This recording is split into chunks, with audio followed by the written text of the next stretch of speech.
ವಾಶ್ರೂಮ್ಗೆ ಯಾವಾಗ ನಿಲ್ಲಿಸ್ತಾನೋ ಏನ್ ಕತೆ ಹೇಳೋದು ಇಲ್ಲ. ನಾನ್ ನೋಡಿದ್ರೆ ಒಂದ್ ಸಿಪ್ ನೀರ್ ಕುಡ್ದಿರೋದು ಅಷ್ಟು ಬೇಗ ವಾಶ್ರೂಮ್ಗೆ ಹೋಗಂಗ್ ಅನ್ಸ್ತಿದೆ.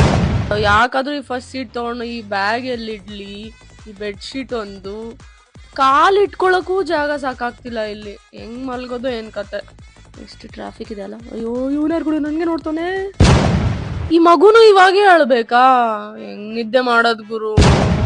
ಏನು ಬಸ್ ಹತ್ತಿದೀನಿ ಬೇಬಿನ, ಇವಾಗ ತಾನೇ ಕೆಳಗಡೆ ಅವ್ನ್ ಬಾಯ್ ಫ್ರೆಂಡ್ಗೆ ಬಾಯ್ ಬೇಬಿ ಅಂದ್ಲು. ಎಷ್ಟು ಬೇಬಿಗಳಿದಾರೋ ಏನ್ ಯಾವಾಗ ನಿಲ್ಲಿಸ್ತಾನಪ್ಪ ಇವನ್ ವಾಶ್ರೂಮ್ಗೆ. ಇಲ್ಲೇನೋ ಗ್ರಿಪ್ ಕೊಟ್ಟಿದ್ದಾರೆ, ಇಲ್ಲಿ ಏನು ಇಲ್ವೇ ಇಲ್ಲ. ನಾನ್ ಬಿದ್ದೋದ್ರೆ ಅನ್ಕೊಂಡೆ ಯಾಕೆ ಟ್ರಾವೆಲಿಂಗ್ ಅಲ್ಲಿ ಸುಮ್ನೆ 2 ಇಡ್ಲಿ ತಿನ್ಬಿಡೋಣ ಅಂತ. ಆದ್ರೆ ದೋಸೆ ಅದು ಇದು ಅಂತ ತಿಂದು ಇವಾಗ ನೋಡಿದ್ರೆ ಹೊಟ್ಟೆ ಗುಡುಗುಡು ಅಂತ ಇದೆ. ಚಾರ್ಜಿಂಗ್ ಸಾಕೆಟ್ ವರ್ಕ್ ಆಗ್ತಿಲ್ಲ. ನನ್ನ ಫೋನಿಂಗ್ ಚಾರ್ಜ್ ಮಾಡಿ 10% ಅಲ್ಲಿದೆ. ಅಣ್ಣ ಯಾವಾಗ ನಿಲ್ಸ್ತೀಯೋ ವಾಶ್ರೂಮ್ಗೆ? ಇಲ್ಲಿ ವಾಶ್ರೂಮ್ಗೆ ಹೋಗೋ ತನಕ ನಿದ್ದೆ ಬೇರೆ ಬರಲ್ಲ ಕಣೋ, ಅರ್ಥ ಮಾಡ್ಕೊಳ್ಳೋ.